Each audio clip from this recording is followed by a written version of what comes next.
اس کی ماں نے اسے اب وہی تمہارا گھر ہے کہہ کر رخصت کر دیا تھا۔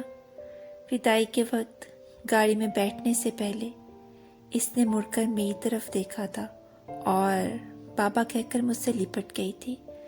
آج وہ اچانک ہی ہم سے ملنے چلی آئی تھی۔ اس کے بیگ میں سامان ادھورا، اس کے کپڑے شکن آلود اور بال بکھرے ہوئے تھے۔ کھانا کھاتے ہوئے بھی وہ چپ چاپ سی تھی اور بنا پوچھے ہی کہے جا رہی تھی، میں 1-2 دن میں چلی جاؤں گی۔ میں بغور اس کے چہرے کی طرف دیکھ رہا تھا۔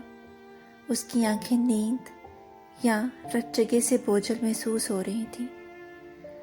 کھانا کھا کر میں اس کا ہاتھ پکڑ کر اس کے کمرے میں لے آیا۔ کمرے میں داخل ہو کر وہ حیرت سے مجھے دیکھنے لگی، چونکہ کمرے کو دیکھ کر ایسا لگتا ہی نہیں تھا کہ وہ کبھی وہاں سے گئی بھی تھی۔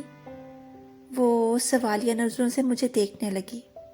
تمہارے جانے کے بعد میں نے تمہاری ماں سے کہہ دیا تھا کہ یہ گھر ہمیشہ تمہارا رہے گا، اور جب کبھی بھی زندگی کی دوڑ میں رک کر سانس لینا چاہو، یہ دروازہ تمہیں ہمیشہ کھلا ملے گا۔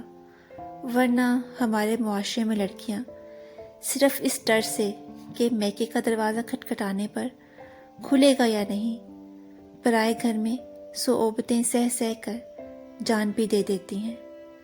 تمہارا تکیہ، دروازے پر تمہاری چپل، الماری میں تمہارے کپڑے، سب اسی طرح موجود ہیں۔ اب تم مجھ سے اپنے دل کا حال کہہ سکتی ہو۔ اس نے میرا ہاتھ پکڑا اور پھوٹ پھوٹ کر رونے لگی۔